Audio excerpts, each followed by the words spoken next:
Bien-aimés dans le Seigneur, je vous salue tous. Nous allons lire dans les épîtres de 1 Timothée, le chapitre 6. Je dis 1 Timothée chapitre 6, versets 8 à 10. Lisons au nom du Seigneur Jésus-Christ de Nazareth. Si donc nous avons de la nourriture et des vêtements, cela nous suffira.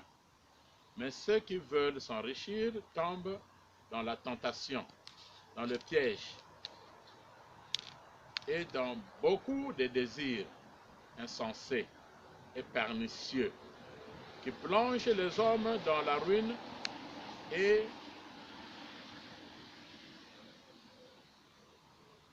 la perdition. Car l'amour de l'argent est une racine de tous les maux. Et quelques-uns, en étant possédés, se sont égarés loin de la foi et se sont jetés eux-mêmes dans bien des tourments. Amen. Ce thème, je l'ai intitulé « Un vrai amour ou amour d'argent ». Un vrai amour ou amour d'argent. Ce texte est écrit par l'apôtre Paul, celui qu'on appelait aussi Saul. Saul écrit ce texte à son fils spirituel ou quelqu'un qu'il encadrait, qu'on appelait Timothée. Timothée, ce n'est pas Paul qui l'a mené vers Jésus-Christ. Le nom de Timothée qui veut dire celui qui honore le Seigneur ou honore Dieu. Par contre, le nom de Saul, de son origine hébraïque en hébreu, Saul qui veut dire désirer, celui qui désire, c'est la première des choses, ou demander à, celui qui demande à Dieu, Saul. Et Paul, du nom de son origine latin, romain, qui veut dire Paulus, Paulus qui veut dire petit, faible ou humble. Alléluia. Alors Timothée est né à Lystre. Lystre se trouve à 200 km du nord-ouest, 200 km du nord-est, vous voulez dire, de Tarse, donc là où est né Paul. Timothée était de mère juive et de père grec. Cela, vous allez le vérifier dans, je voulais dire, vous pouvez le vérifier dans Actes des Apôtres. Je dis Actes des Apôtres, chapitre 16, le verset 1. Acte 16, verset 1. Timothée, de mère juive et de père grec. Alors, dans le voyage missionnaire, Paul maintenant descend à Lystre. C'est là qu'il va trouver Timothée. Vous savez qu'il avait deux enfants spirituels qu'il encadrait. C'était deux jeunes pasteurs qui n'avaient pas d'expérience. C'est là où il va les encadrer.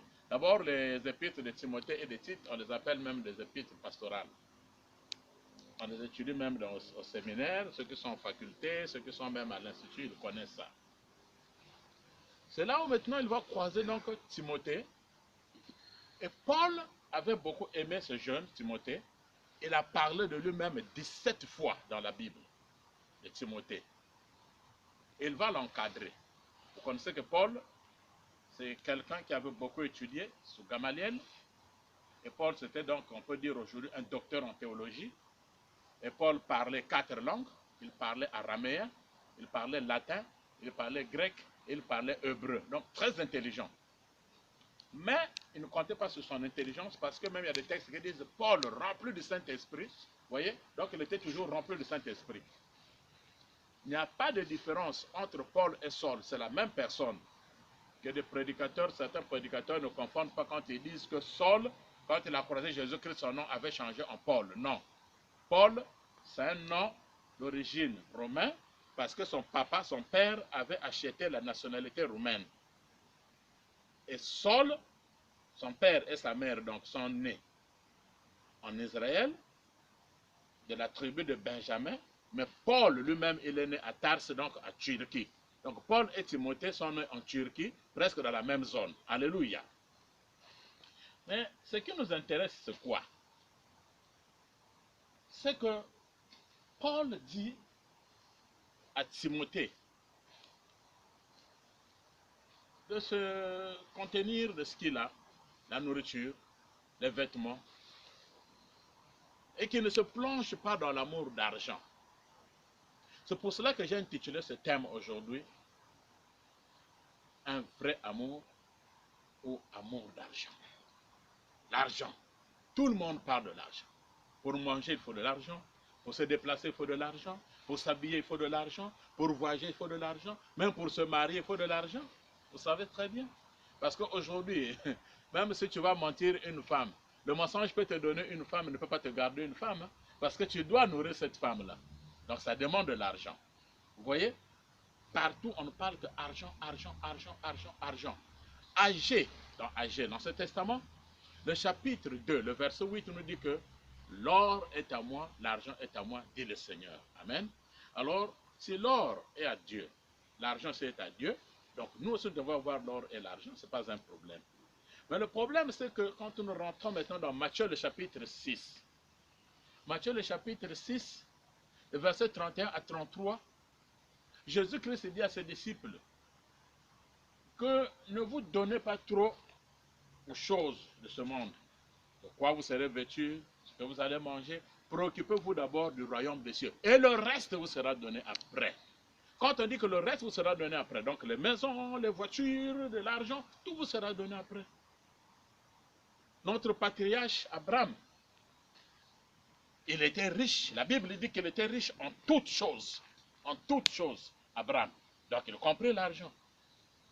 Les grands hommes de la Bible ont tous été vraiment riches. D'Abraham, de Jacob, de Isaac, de David, et même Salomon. Tous, Joseph, ils avaient de l'argent, ils avaient des moyens. Si nous parlons aussi de Job, il avait aussi des moyens de l'argent. C'était des riches personnes. Donc ce n'est pas le fait de suivre Dieu qu'on doit devenir pauvre. Est-ce que on peut devenir riche en servant Jésus-Christ? J'ai dit oui. Le problème chez les chrétiens aujourd'hui, ou chez d'autres personnes, ils mettent l'argent devant, et lui, il suit l'argent, et Jésus-Christ est derrière. Vous voyez? Surtout que nous sommes en Europe, ceux qui sont en Afrique, en Amérique, je suis bise. Même le dimanche, une fois là, l'église, il doit aller travailler. Il laisse l'église, il ne peut pas aller adorer Dieu, il ne peut pas aller louer Dieu, il le laisse parce qu'il doit suivre l'argent, on suit l'argent, l'argent, l'argent, l'argent, l'argent, l'argent. Mais le problème est simple. C'est-à-dire qu'il suffit seulement de se tourner, tu te retournes, tu regardes vers Jésus. Et quand Jésus-Christ va, tu suis Jésus-Christ et l'argent te suit. L'argent devient comme ton esclave. Alléluia. C'est pour cela que nous devons faire attention à l'amour d'argent. L'argent aujourd'hui est devenu la source de division. Beaucoup des églises se sont disloquées ici à cause de l'argent. Vous voyez? Je me dis même aujourd'hui que si l'évangile est devenu faible dans les églises, la parole de Dieu a diminué de puissance, les miracles ont diminué. C'est parce que les hommes de Dieu, nous avons d'abord mis l'argent devant. Beaucoup de divisions dans les églises. Des pasteurs qui se divisent, des églises qui se divisent. Si vous voyez l'origine, la source, le vrai problème, c'est l'argent. L'argent. L'argent. Ou même de certains pasteurs, des évangélistes ou des docteurs qui abandonnent certaines églises parce qu'il n'y a pas de salaire. Vous voyez? Il peut même démissionner de l'église parce qu'on ne leur a pas augmenté le salaire. J'en ai vu. Je n'ai pas dit que je suis le meilleur, mais j'évite toujours ce domaine d'argent. Parce que je connais. Ou nombreuses de ces personnes ou des hommes de Dieu, quand ils sont maintenant en train d'opérer des miracles, ils prient pour les gens dès qu'ils finissent. Vous voyez maintenant des hommes de Dieu dans les maisons des chrétiens, ils demandaient même des dîmes et des offrandes. Ils finissent de prier et disent il faut s'aimer. Vous voyez, ça devient maintenant de l'escroquerie et du commerce. C'est ça le vrai problème. Est-ce que c'est Jésus-Christ que nous sommes en train de présenter? C'est un vrai amour ou amour d'argent? Parce que nombreux sont venus prêcher Jésus-Christ sous prétexte de s'enrichir. Parce qu'ils savent que quelque part ils ont échoué et pour s'enrichir facilement il faut venir donc à l'église. pour venir prendre l'argent du fidèle. Parfois, le fidèle est appauvri. Le fidèle marche même à pied. Lui, il roule maintenant dans une belle carrosse, là, l'argent qu'il a escroqué de l'église, ou des fidèles, ou des membres. Il y a un prix à payer sur ça. Vous voyez? Beaucoup même de foyers qui se sont disloqués à cause du problème d'argent. Pour tous ceux qui sont en Europe, vous connaissez où il y a ce phénomène qu'on appelle les femmes seules. Combien de femmes se sont retirées du foyer, ont cassé même leur mariage juste pour avoir l'argent, parce qu'elle est femme seule. Mais je n'ai jamais entendu parler d'une femme qui a construit une maison avec l'argent qu'on la donne aux femmes seules. C'est de petites sommes par rapport à Jésus-Christ. On casse tout un mariage à cause d'argent. Vous regardez, je parlais quelque part, il y a une femme qui me dit, ah moi, en tout cas l'argent ne peut pas me séduire, hein. Quelqu'un ne peut pas me séduire avec l'argent. Mais j'en ai entendu. Une personne qui t'amène de l'argent, on prend l'exemple de Euro, il va chercher la femme. La femme est mariée ou chrétienne, je veux de toi, je te donne 5 000 euros. Elle monte le temps. Attention, moi, je suis chrétienne, hein, et puis je suis mariée, je te le dis. Et si tu continues à blaguer avec moi, je veux t'accuser chez mon mari. Ah, le monsieur dit, oh, ok, c'est sérieux. C'était 5 000 euros. Suivez-moi bien. Après, il dit, si je te donne maintenant 15 000 euros. Il dit, attention, ça c'est la corruption. Je suis la femme de quelqu'un. Et puis je suis chrétienne. La voix est haute. La voix est haute. Mais après, le monsieur dit, ok, j'ai bien compris. Maintenant, si je te présente 50 000 euros, j'en ai ici cash. Tu vas entendre, ça commence à baisser la voix. Moi, je t'avais bien dit que je suis marié et je suis chrétien. La voix qui était haute commence maintenant à baisser. Parce que justement, elle a entendu que la somme est en train d'augmenter. Et le monsieur dit maintenant, j'ai 100 000 euros, je te donne cash. Et là, il dit, tu sais, c'est parce que vraiment, tu as donné une forte somme. Hein? Ah, vraiment, tu es fort, hein? Jusqu'à ce que tu m'as eu. S'il n'avait pas, ce n'était pas un problème d'argent, en tout cas, il ne devait pas accepter. Mais tu as trahi le foyer, tu as trahi Jésus-Christ à cause de l'argent. Combien de personnes ont trahi les autres, c'est à cause de l'argent. Il y a des gens qui ont même vendu leurs frères, leurs sœurs, à cause de l'argent. Même des Africains, ici en Europe. Il prend le dossier de quelqu'un, il va déposer maintenant au gouvernement, il va le trahir, il est venu comme ceci. Ce qu'il avait dit, c'était le mensonge. On lui donne de l'argent, il faut prendre ton passeport, il va le déposer là-bas, on lui paye. Il s'en va, il a trahi l'autre. Et parfois, ce sont des chrétiens. Où j'ai entendu une chrétienne qui a vendu, elle est allée prendre le sel de 7 couronnes, ici en Norvège, 7 couronnes. Elle va vendre aux nouveaux venus qui ne savaient pas, elle vend le sel de 7 couronnes à 500 couronnes. Vous voyez un peu? C'est très méchant. Mais elle va avec un sourire. Oh, bien-aimé dans le Seigneur, vous allez bien? Les autres disent oui, on va bien. Ok, vraiment, je suis venu vous vendre le sel. Vraiment, c'est juste 500 couronnes. Comme les nouveaux ne savaient pas, connaissaient pas aussi le magasin, ils ont donné les 500 couronnes à chacun pour un paquet de sel de 7 couronnes. 2 maquerelles à 500 couronnes. Et on dit que nous aimons Jésus-Christ. Mais quand elle venait avec un sourire, c'était un vrai amour ou amour d'argent. C'est l'amour d'argent. Vous voyez? Beaucoup ont vendu des amis ici. Et c'est la même chose. Vous voyez Judas Iscariote qui était tout le jour avec Jésus-Christ. Il était avec lui. Il savait l'appeler maître, maître. Mais dans le dernier jour, quand il a vu l'argent, il est allé le vendre. Il amène maintenant un baiser qu'on appelle le baiser de Judas, qui devient le baiser le plus populaire aujourd'hui. Combien de gens ont vendu leur femme? Vous sortez, ce baiser-là existe, hein? Il va dans l'hôtel, il va avec une autre femme, il est allé trouver une amant là-bas. Quand il revient maintenant à la maison, il vient faire une bise à la femme. Chérie, je t'aime. Ça aussi, c'est un baiser de Judas. Alléluia. Un vrai amour ou amour d'argent. Un couple, ici, la femme n'avait pas de papier, elle vivait dans un camp. L'homme est venu la courtiser et dit en tout cas je vais te prendre en mariage. Eh bien c'était bien logique, le mariage. N'est-ce pas que c'est quelque chose de joie? Et la femme dit, au fait, on va se marier, il reste 2 ou 3 semaines, décidons-nous. Est-ce que ça sera le bien commun ou bien séparé? Le monsieur dit, non, non, non, non, non, moi j'ai déjà travaillé ici, j'ai déjà mon appartement, j'ai ma voiture, je ne vois pas comment faire un signal bien commun avec toi. Tu n'as rien ramené, tu viens du village et tout.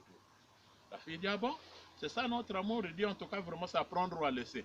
Mais la pauvre, comme elle n'avait pas aussi de papier, elle dit, ok. Et elle a supplié le monsieur. Le monsieur dit, en tout cas, c'est un bien séparé. Ok. Vous savez ce qui s'est passé?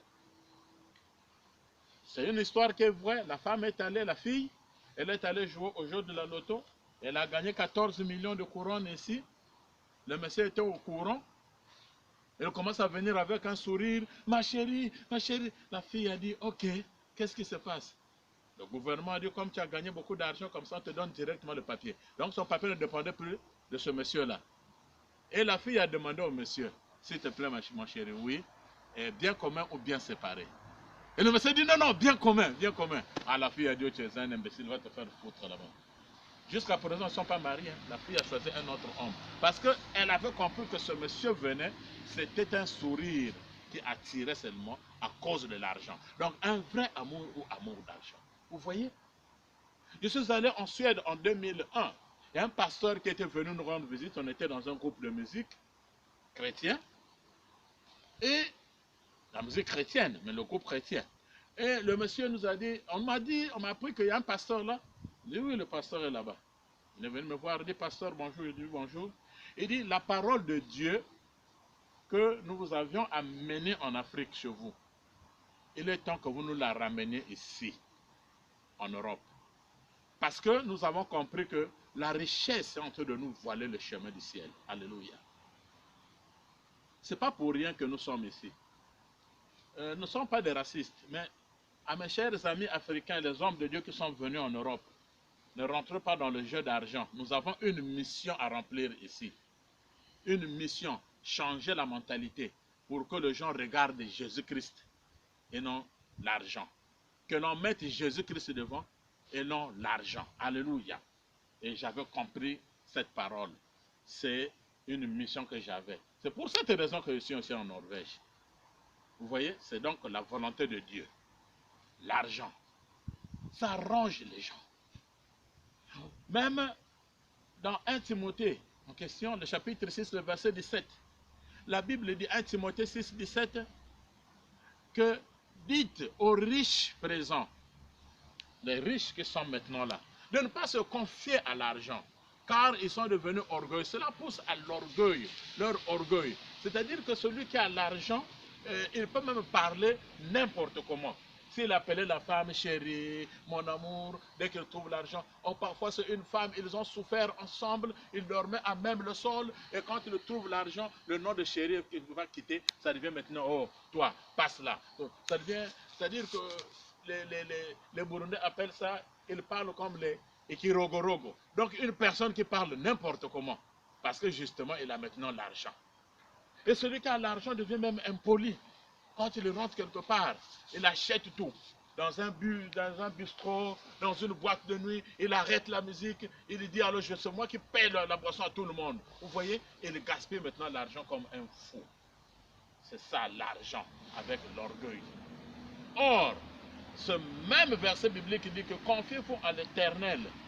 Parce que c'est lui qui doit vous donner, qui doit vous enrichir, et en abondance. Lisez bien, 1 Timothée 6, le verset 17. Vous voyez? Donc, l'amour d'argent. L'amour d'argent. Les gens se donnent aujourd'hui seulement à l'argent, l'argent, l'argent, l'argent, l'argent. En français, on dit qu'une femme, mieux vaut qu'une femme soit appelée princesse dans la maison d'un pauvre, mieux vaut qu'une femme soit appelée princesse dans la maison d'un pauvre que d'être appelée une salope dans la maison d'un riche. Alléluia. Si elle est dans la maison d'un riche, le riche, ils sont fous. Il peut prendre 5 femmes, 100 femmes, 30 femmes, ce n'est pas son problème. Et je faisais rire des gens un jour à l'église. Je les ai dit, si un pasteur arrive ici, il dit j'ai 25 femmes, j'ai 30 femmes, tout le monde va crier, oh, quel genre de pasteur? Ce pasteur est stupide, c'est un faux pasteur. Et le pasteur dit, j'ai mes 30 femmes, mais je vais vous dire quelque chose, je vous propose quelque chose. Celui qui me suit dans mon église, celui qui vient après moi, tout le monde aura 100 000 couronnes, 100 000 couronnes, 100 000 couronnes. Cash et gratuit. Je vous le dis que cette église-là, elle risque de vider. Parce qu'à cause de l'argent, les gens vont abandonner la vraie foi, vont abandonner le vrai Jésus-Christ pour suivre maintenant ce monsieur qui est bourré de 40 femmes, 50 femmes à cause de l'argent. Vous voyez comment est-ce que l'argent trouble le monde. Le diable aussi donne de l'argent, mais donne de l'argent rapide. C'est ce qu'on appelle la courte joie. Vous voyez? Je sais que la pauvreté n'est pas bien. Ça, au moins, je ne dois pas dire aux gens, soyez pauvres. La Bible ne nous dit pas ça. La Bible ne nous dit pas ça. D'abord, même dans 2 Corinthiens, le chapitre 8, verset 9, vous allez vérifier, 2 Corinthiens 8, 9, la Bible nous dit que Jésus-Christ, de riche qu'il était, il s'est appauvri pour que toi et moi, nous soyons riches. 2 Corinthiens, je dis bien, le chapitre 8, le verset 9. Jésus-Christ, le riche qu'il était, donc riche en argent, il était devenu pauvre pour que toi et moi, nous devenions riches. Alléluia. Donc la pauvreté ne vient pas de Dieu. Parce que quand on est pauvre, ça peut pousser à quelqu'un d'être un escroc, ça peut pousser à quelqu'un d'être un voleur, ça peut pousser à quelqu'un d'être un menteur, ou vous pouvez voir même quelqu'un qui n'a pas l'argent, il ne peut rien, il va rentrer maintenant dans des voies qui ne sont pas normales. C'est pour cela que nombreuses de personnes ont abandonné la foi pour courir vers le diable, Satan, chercher de l'argent rapide. Et cela c'est regrettable. Je l'ai toujours dit quand nous prêchons, je ne vous prêche pas, mais nous prêchons parce que j'ai vécu moi-même cette expérience. J'ai honte de le dire, mais comme j'avais demandé pardon à Dieu, c'est passé, j'étais très jeune.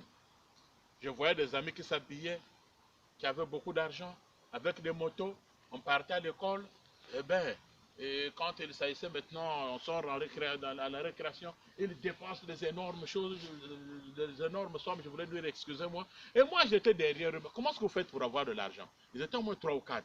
Il y en a un qui m'a dit, tu vas avoir de l'argent? Il dit, bon, notre argent, il ne faut pas trop nous suivre, hein, parce que c'est très dangereux. J'ai dit, non, non, non, non, non. Et je commence à même donner des expressions. Je dis, non, vous savez, les Chinois ont dit, mieux vaut apprendre à quelqu'un de pêcher le poisson que de lui donner le poisson tout le jour. Ah, ils disent, ah oui, c'est vrai, c'est une bonne expression. Et un jour, fils du pasteur que je suis, vous savez que l'environnement trompe. Un ami va m'amener chez un marabout. C'est une histoire vraie, c'est moi-même, je l'ai vécu. Il m'amène chez un marabout, il me dit, si tu veux de l'argent, nous allons partir chez un marabout, celui qui me donne chaque fois l'argent. Donc il avait un porte-monnaie, l'argent ne finissait pas. Et si ça finit aujourd'hui, demain ça va se remplir encore. Et moi quand j'ai vu cela, je dis, ah ben c'est de l'argent. Mais ne sachant pas que derrière cela, il y a une grande conséquence. Donc le sacrifice. Nous sommes allés dans un quartier, ceux qui sont du Congo-Brazzaville connaissent, je suis originaire du Congo-Brazzaville, il y a un quartier qu'on appelle le Poto-Poto, le marabout se trouve là. Je ne sais pas s'il était mort, parce que ça fait longtemps, j'étais encore très jeune. Nous sommes allés le voir, le monsieur m'appelait de mon nom, par mon nom, Albert Loudi. J'ai dit, oui, ah, tu me connais déjà? Il fallait l'appeler maître. Maître, vous me connaissez? Il dit, oui, oui, je te connais, tu t'appelles Albert Loudi. Et les esprits m'ont déjà signalé qu'il y a Albert Loudi qui vient ici, là. Je suis rentré, il fallait enlever les chaussures. On a levé le sandal. Il fallait s'agenouiller devant les statues. Vous voyez combien de fois j'ai trahi Jésus-Christ à cause de l'argent? Moi qui m'agenouillais, qui fléchissais mes genoux devant Jésus, tout genou fléchira devant le Fils de Dieu. Et si vous allez fléchir mes genoux devant le diable pour chercher de l'argent? Il m'a donné une fiche, il dit tu dois remplir. J'ai rempli la fiche. J'ai fini de remplir la fiche avec date et lieu de naissance. Maintenant il me dit ce qui va se passer c'est que tu vas fumer. J'ai pris, j'ai fumé même. Et il me dit il faut déclarer Seigneur Satan. Je dis Seigneur Satan. Vous savez, nous nous appelons Seigneur Jésus, mais là-bas, on l'appelle Seigneur Satan. Et j'étais à genoux, en train d'implorer justement le Seigneur Satan, donne-moi de l'argent, donne-moi de l'argent. Ça n'a pas fait 10 minutes, j'entends derrière moi, c'est un bruit, c'était un paquet d'argent, parce que j'avais demandé 2 milliards de francs CFA. Et je pense que c'était les 2 milliards, parce que c'était un gros paquet d'argent. Il est allé tirer un sac de couleur rouge bordeaux pour qu'on puisse mettre cet argent. Mais il me dit une seule chose. Avant que tu ne prennes cet argent, et si tu ne sacrifies pas une personne, mais tu te sacrifies toi-même. Je ne connaissais pas tout ça. Il dit, ah bon? Il dit, mais qu'est-ce que tu penses? Tu pensais que tu prends l'argent comme ça gratuitement? C'est pour cela que je vous dis que le diable, quand tu le donnes par la gauche, il le retire par la droite. Amen. Il dit, maintenant là, tu dois faire un sacrifice. Tu prends une aiguille, tu vas piquer sur ton index. C'est pour cela qu'il ne faut pas pointer quelqu'un de doigt avec ce doigt-là. Il ne faut pas pointer toujours les gens avec ce doigt. C'est très dangereux. Ce doigt-là est très important. Si vous voulez enlever quelque chose dans l'œil, je pense que vous allez utiliser le même doigt. Il fallait piquer l'aiguille ici et verser le sang. On mettait dans l'enveloppe, sur un papier, il faut mettre dans l'enveloppe et dans une petite caisse, on ferme et le papier s'en va. Ça veut dire que tu as signé un pacte. Et quand j'ai pris l'aiguille, je voulais piquer, c'est en ce moment-là que le marabout me dit, chut, arrête. Je dis, qu'est-ce qu'il y a? Je voyais l'argent, je commençais déjà à trembler. C'était beaucoup d'argent. Je dis, moi aussi je suis devenu riche. Il m'a dit, réfléchis bien. Je te dis encore que ce n'est pas gratuit. C'est-à-dire que quand le diable donne par la gauche, il retire par la droite. Bien-aimé dans le Seigneur. Et quand je voulais piquer, il dit, il y a quelqu'un derrière toi. Je dis, quelle est la personne qui est derrière moi? Ça a commencé à m'énerver. Il me dit, ah, camarade, vraiment, toi, je vois que tu es serviteur de Dieu. Tu vas servir Dieu. Je dis, non, je ne suis pas serviteur de Dieu. Il dit, toi, tu vas être un pasteur. Je dis, non, je ne suis pas pasteur, je ne serai pas aussi un pasteur. Mais tu as quelqu'un qui est derrière toi, c'est ton chef. C'est là où tu pries. Il ne faut pas venir vers nous. Ici, c'est le diable. Moi, quand il a dit ça, je savais que c'était Jésus-Christ. J'ai dit au monsieur, mais moi je suis venu chercher de l'argent, je n'ai rien à voir avec ce monsieur. Donc vous voyez que j'avais même nié mon Jésus-Christ. Nous parlons seulement de Pierre. Pierre avait renié Jésus-Christ. 3 fois il a refusé. Mais moi aussi ce jour-là, j'avais renié Jésus-Christ. Je dis en tout cas, je n'ai pas besoin de cette personne. Je savais que c'était mon Seigneur Jésus-Christ de Nazareth. Mais je l'avais renié ce jour à cause de l'argent. Et puis il m'a dit, je n'accepte pas et mon maître n'a pas accepté. Donc Satan avait refusé Albert Ludi. Vous voyez? Il y a des gens qu'on ne touche pas. Et c'est un sataniste qui m'évangélise. Vous voyez? Il me dit, tu es un homme de Dieu. Et en ce moment-là, il m'a dit, sors. Je ne voulais pas sortir, il s'est énervé. Il dit, sinon je vais te rendre fou. Ah, j'ai eu peur, je suis sorti. Mais quand je partais, au lieu de penser même que j'ai trahi Jésus-Christ, je pensais à l'argent qui était resté. Et j'étais en train de pleurer jusqu'à la maison. J'ai fait la fièvre pendant 2 jours. Mais après, je me suis rappelé. L'esprit commençait à revenir. La conscience commençait à revenir. Dans la maison de monsieur, ou dans la parcelle, il n'y avait aucune voiture. C'était des chaises bizarres, une maison sale. J'ai dit, pourquoi lui-même ne peut pas devenir riche, il veut seulement enrichir les gens. Vous voyez comment le diable trompe les gens. Et j'avais retenu une phrase, il m'avait dit, ici, moi, je ne peux pas te donner de l'argent. Ton Dieu que tu pries va te donner de l'argent. Le Dieu, c'est quel Dieu? Le Dieu d'Abraham, d'Isaac et de Jacob. C'est quel Jésus que le Jésus-Christ de Nazareth. Donc je ne tremble pas devant l'argent. Moi, Albert Ludi. Et je sais, je connais le Dieu que je suis en train de prier. Quelque temps après, j'ai entendu, tous mes amis là étaient morts. Les autres étaient devenus fous. Et je croise le monsieur dans une 3e ville de chez nous qu'on appelle Dolisie. J'ai vu le monsieur, j'étais déjà pasteur. Quand je l'ai croisé, il a dit, ah, maître, j'étais son nom. Il dit, ah, ça va, oui. Il dit, ah, comment t'appelles-toi? J'ai dit, non, tu te rappelles pas du jeune petit qui était venu chez toi, qui voulait de l'argent, et tu m'avais chassé, tu m'avais dit que je serais pasteur. Oui. Qu'est-ce que tu es devenu, camarade? Je suis devenu pasteur. Je vous dis que le monsieur le marabout, il a pleuré, larmes sont sorties. Je t'avais dit que toi, c'est pas ici ta place, tu vas servir Dieu. Et je sers Dieu aujourd'hui. C'est pour cela que je connais le Dieu que je prêche. Et le témoignage que je vous donne est un témoignage concret, juste, correct et net. Aujourd'hui, je connais le Dieu que je suis en train de prêcher. L'or est à lui, l'argent est à lui, dit le Seigneur. Alléluia. Et c'est là, la Bible dit, dans le psaume, ou dans Proverbe, je voulais dire, excusez-moi, Proverbe, le chapitre 10, le verset 22, Proverbe 10, verset 22, nous dit ceci, que c'est la bénédiction de l'Éternel qui enrichit et ne se fait suivre d'aucun chagrin. Alléluia. Proverbe 10, 22. La bénédiction de l'Éternel qui enrichit. Comment tu peux être riche? Tu ne dors pas. Il y a des gens aujourd'hui qui vont chercher l'argent. Tout ce que vous voyez là, qui courent derrière les magiciens, ceux-ci qui ont beaucoup d'argent, compliqués, on ne sait pas d'où viennent, d'où sortent cette source-là vient d'où. C'est de l'argent mystique. Ils ont un prix à payer. Ce n'est pas gratuit, je vous le dis. Ils vivent de chagrin. Comme on a commencé à lire dans 1 Timothée, chapitre 6, verset 8 à 10, le 10e verset dit qu'ils se sont jetés eux-mêmes dans les tourments. Combien de personnes sont allées ramasser des maladies à cause de l'argent? Ils cherchent l'argent, il va trouver cette personne, la personne est malade, contamine même la maladie. Il a trouvé la maladie. Jusqu'à sa mort, il va mourir à cause de cet argent qu'il est allé chercher. C'est un malade. Et il lui a donné la maladie expressément. Vous voyez? C'est des tourments maintenant. Combien de femmes se retrouvent dans des foyers auxquels elles ne devaient pas se retrouver, juste parce qu'elles avaient suivi l'argent?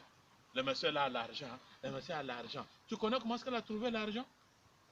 Un vieux fatigué qui a 80 ans, il va trouver une jeune fille qui a 25 ans. La fille va à cause de l'argent. Maintenant, elle commence à souhaiter que ce monsieur meure pour qu'elle reste libre. Le monsieur aussi ne meurt pas. Alléluia. Vous voyez? Quand on court vers le diable, chercher de l'argent, chercher de la richesse, c'est ce qu'on appelle la vitesse de croisière. Il y a des gens qui veulent réussir vite. Un tel a acheté une voiture, moi je dois acheter 3, 4, 5. Et là, un appartement, je dois avoir 5 villas. Il faut qu'on parle de moi, que les musiciens chantent pour moi, que les gens me lancent, que les gens parlent de moi. Et là, au lieu de chercher l'argent, honnêtement, va se jeter dans le trou du diable. Et c'est là où je vois qu'il y a des personnes, même vous savez, permettez-moi l'expression, qui couchent même avec des morts. Je connais. On lui dit pour avoir de l'argent, il faut chaque fois sortir avec un mort. Donc il est contraint de sortir chaque fois avec un mort. Il prend cet argent-là et puis tu vas demander, vraiment moi j'ai besoin d'argent, je souffre. Il va te sacrifier, toi qui vas chercher cet argent-là.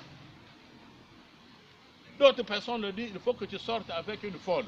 Je vous demande, les folles que nous voyons en Afrique, qui ont des grossesses, qui ont des enfants, lesquels leur donnent des grossesses? Ce ne sont pas des fous qui donnent des grossesses à des folles. Si vous cherchez les papas de ces enfants-là, des gens qui ont engrossé ces folles, vous ne trouvez pas. Ce sont ces magiciens-là, ces pratiquants, ces gens même qui sont même dans la politique. Parce que je connais ceux auxquels on disait, dans 24 heures, si tu ne te couches pas avec une folle, tu vas mourir. Vous voyez maintenant l'homme politique qui dit au garde-corps, allez me chercher une folle là-bas. Ça existe. Je suis pasteur, j'ai fait la démonologie, j'ai délivré beaucoup de gens. Vous voyez? Ce n'est pas de l'argent correct. Ils se jettent eux-mêmes dans des tourments. D'autres, ils prennent de l'argent. On lui dit, tu as beaucoup d'argent, mais tu ne dois pas dormir la nuit. Donc toute la nuit, il est comme ça éveillé et peut dormir que la journée. C'est quelle bénédiction ça?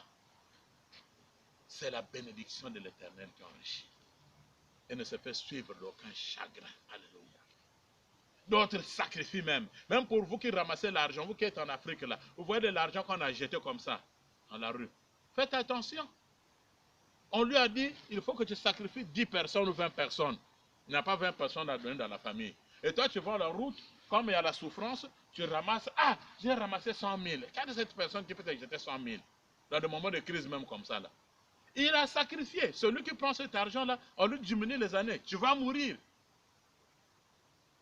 Et toi, quand tu prends cet argent, tu ramasses, tu dis, j'ai eu la chance. Tu n'as pas eu la chance, tu as ramassé le diable avec toi. Combien de jeunes filles aujourd'hui qu'on a tenté d'utiliser? Des personnes qui ont l'argent, il ne peut pas sacrifier les gens de sa famille, il va maintenant chez les jeunes filles. Parce qu'ils savent que les filles aiment trop l'argent. Dès le premier contact avec lui, vous avez causé seulement, maman, je te donne, tu as 3 000 $, 3 000 €. Une personne qui ne te connaît pas. Fais quand même attention. Il est en train de te diminuer les années. Il va te sacrifier. L'argent. Beaucoup se sont jetés dans le tourment. Même si vous regardez tout ce qui se passe, la politique, les guerres qui se passent dans le monde, c'est le problème d'argent. C'est juste l'argent.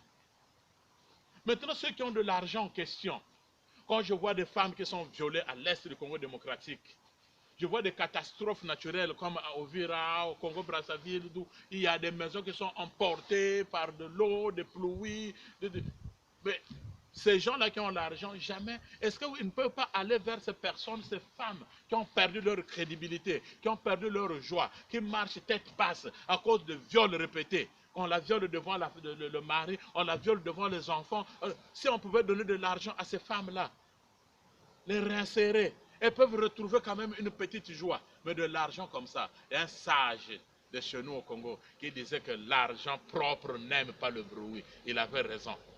Parce que celui qui a l'argent propre ne fait pas de bruit. Il fait de bonnes actions. Mais celui qui a de l'argent sale, c'est celui qui fait souvent du boucan. Alléluia.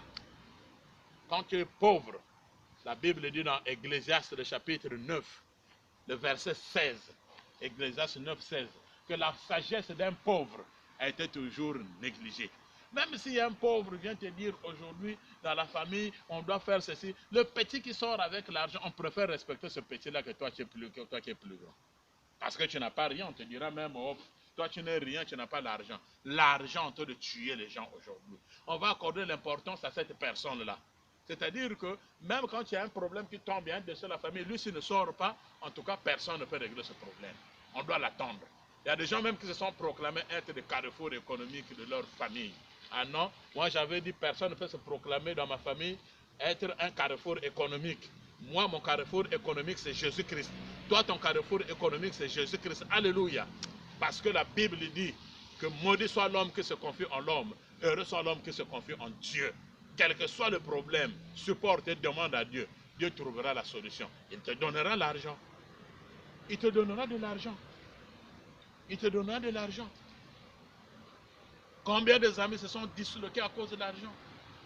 Combien de couples sont disloqués à cause de l'argent? Il y a aussi des hommes qu'on appelle des hommes Hitler.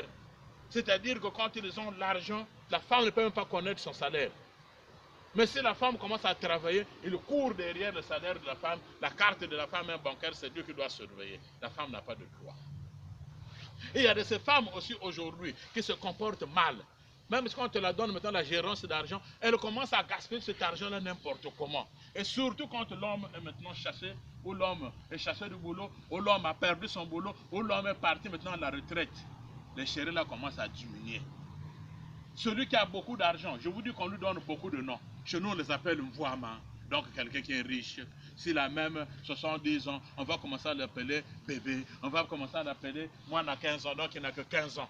Et j'ai demandé à tous les bébés du monde de porter à tous ces vieux-là plainte pour usurpation de nom. Oui, parce que le nom de bébé aujourd'hui a changé. Vous voyez une petite fille qui a 18 ans, elle appelle un vieux fatigué qui n'avait un peu de dents, 70 ans. Bébé, c'est-à-dire que la fille elle-même, ma copine, une copine de 18 ans, qui t'appelle bébé. Maintenant, si elle a un bébé dans la maison, si elle dit bébé, le bébé maintenant accepte, il dit oui. Toi aussi tu dis oui. Vous voyez? Pour usurpation de nom. On commence à donner des noms. On vénère des gens à cause de l'argent. Mais nous avons un Dieu qui nous donne de l'argent. Et bien aimé dans le Seigneur. Les disciples, à un certain moment, ils commençaient à murmurer à cause du pain. Je vais vers la fin.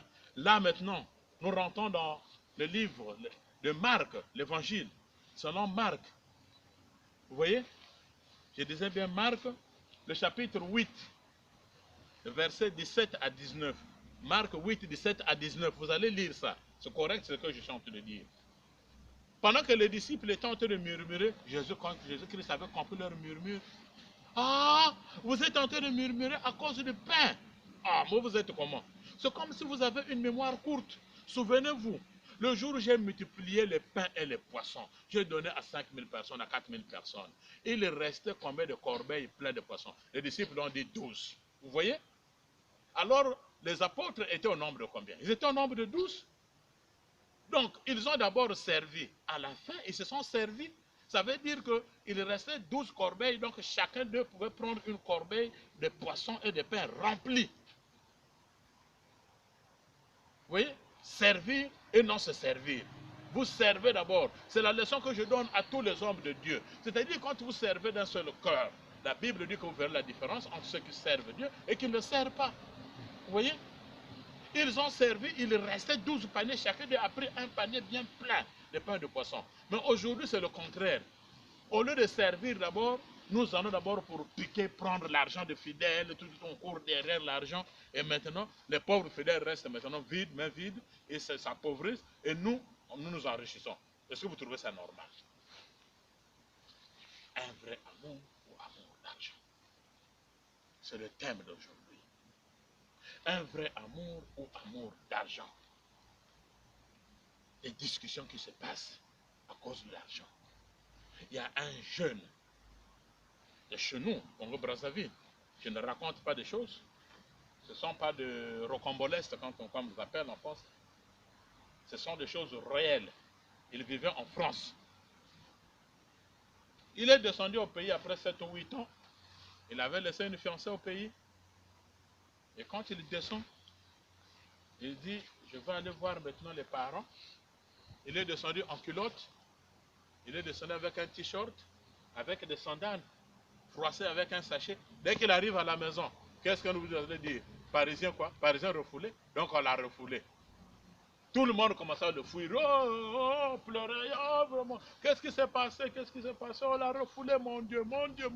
Personne ne s'est jamais venu lui dire bonjour pour lui demander qu'est-ce qui s'est passé. Vous voyez? Qu'est-ce qui s'est passé? Il est resté là comme un idiot. Il ne comprenait rien. Il lui dit, mais la fiancée que j'avais laissée, on va maintenant visiter sa fiancée, qu'il y a ton fiancé qui est rentré, je crois que... Il est venu comment? Il ne m'a même pas visé. Il dit, il est rentré, il avait une culotte avec un sachet. Oh, c'est un refoulé. Oui, c'est un refoulé. Et il dit, qu'est-ce que j'ai à foutre avec un refoulé? Mais le papa et la maman, quand ils ont regardé, ils disent, mon fils, notre fils, tu restes toujours notre fils, rejoins ta chambre, ça n'a pas marché prochainement, tu peux encore retenter l'aventure pour faire quelque chose, ça va marcher prochainement. Le papa reste toujours le papa, maman reste toujours maman. Vous voyez? Il avait 2 frères. Les 2 frères se sont retirés carrément, ils vont au marché. Ils disent on n'a rien à foutre avec ce grand frère. C'est vraiment un nulard. C'est comme on appelle dans le langage chez nous un gaillard zéro. Tu étais en Europe là-bas, tu nous as rien envoyé. Il dit mais j'avais un problème de papier, oh, va te faire foutre. Par contre, il y avait un jeune qui était à côté, qui n'était même pas de sa famille.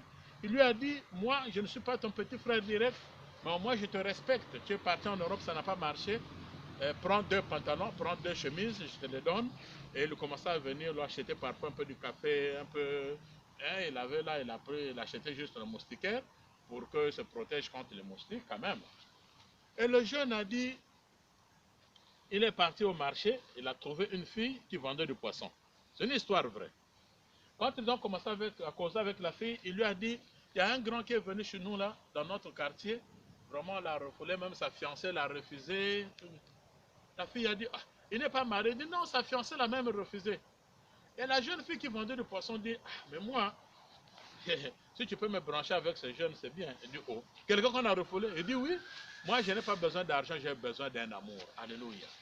Un vrai amour ou amour d'argent. Et dit, moi j'ai besoin de son cœur. S'il est réel, il a un cœur qui est bon, qui est pur. S'il va m'aimer avec un bon cœur, il n'y a pas de problème. Qu'est-ce que j'ai à voir avec l'Europe? Qu'est-ce que j'ai à voir avec l'argent? Elle vendait ses poissons.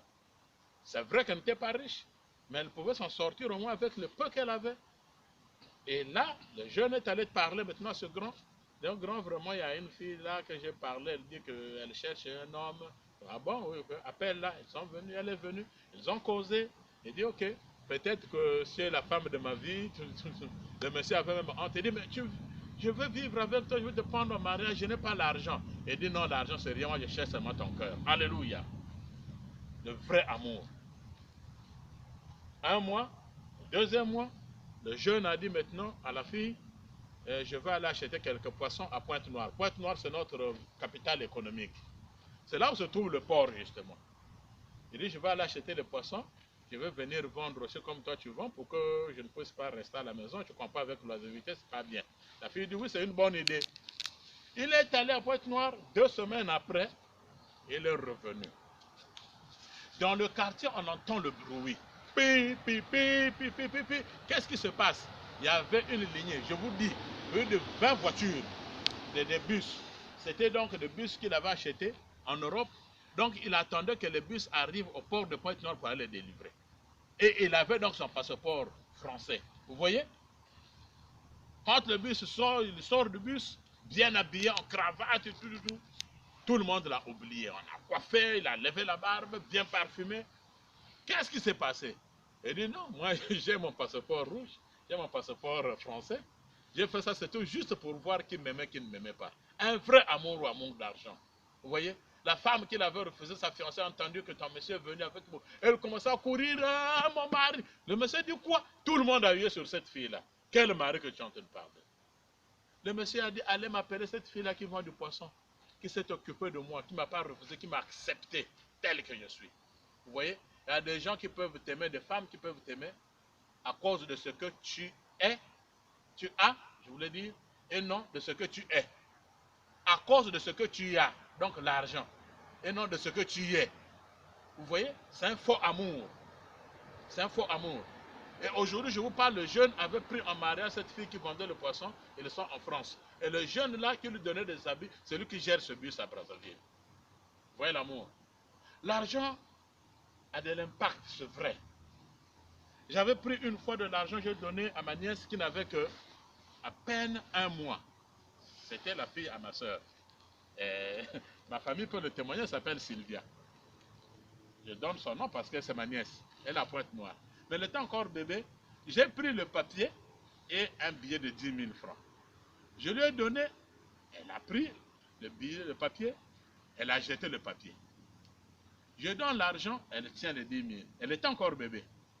Je viens, je vais raver les 10 000. Ah, elle a crié. Elle a commencé à pleurer. Tout le monde a dit, oh, ça, vous voyez la puissance de l'argent. J'ai fait ça 2 fois. Elle a jeté le papier, elle a pris les 10 000. C'est là où on dit que l'argent incarne de la valeur. L'argent a une puissance. C'est vrai. Mais quelque part, on dit aussi que l'argent ne fait pas le bonheur. Alléluia. Parce que tu peux avoir des milliards aujourd'hui. Il y a de ces choses que tu ne pourras pas acheter avec l'argent. Peux-tu acheter la mort? Peux-tu acheter la vie éternelle? C'est impossible avec ton argent. C'est pour cela qu'il faut toujours mettre Jésus-Christ devant. Même dans Ézéchiel, dans le livre d'Ézéchiel, chapitre 7, verset 19, il dit, Ézéchiel 7, 19, que les riches jetteront de l'or et de l'argent. Mais quand le moment arrivera, donc le moment de la fin, de la colère de Dieu, leur argent n'aura plus de sens. Je vous dis, battons-nous pour le royaume des cieux, pour avoir le salut. Le reste, là, ce sont des petites choses que Dieu va nous donner. Alléluia. Le reste, ce sont des petites choses que le Seigneur va nous donner. La solution maintenant, c'est laquelle? Il faut prier pour la petite somme que tu trouves. Je n'ai pas dit que vous devez être des pauvres, vous devez trouver de l'argent, c'est vrai. Mais vous pouvez multiplier votre argent en faisant du commerce, le vrai commerce. Vous pouvez prier. Vous savez qu'il y a des gens qui tombent dans des servitudes. Toutefois, quand ils trouvent l'argent, avant même que le salaire n'arrive, l'oncle est malade là-bas, la maman est malade, il y a un tel qui est mort là-bas. Ça n'arrive qu'au moment où tu veux toucher de l'argent. Ça, c'est la servitude. Je ne vous ai pas dit de ne pas envoyer de l'argent en Afrique ou de partager aux gens. Non, non, non. Le pasteur Albert Loudi n'a pas dit ça. Mais je vous demande seulement de prier. Priez même avant. Prenez même un billet d'argent et vous priez, vous aspergez le sang de Jésus-Christ dans ce billet d'argent. Vous priez, vous dites que le Seigneur protège ma richesse, protège mon argent. Et le Seigneur multiplie mon argent dans le commerce. Vous allez voir, ceux qui font du commerce, ça va marcher. Si tu as de l'argent, tu ne vas plus dépenser n'importe comment. Vous savez qu'il y a des gens aujourd'hui, depuis qu'il est venu en Europe, il ne fait que dépenser, dépenser, dépenser, parfois pour des choses qui ne sont pas utiles. Pas de maison, pas de parcelle, il est là, c'est seulement l'habillement, l'ambiance, aller dans des boîtes, aller dans des bars, des bistrots, pour qu'on sache qu'il a l'argent. Commencez à prier pour ce que vous trouvez là. Même si c'est peu, vous allez voir que le Seigneur va multiplier cela par sa puissance. Alléluia. Alléluia. C'est en ce moment-là que je vous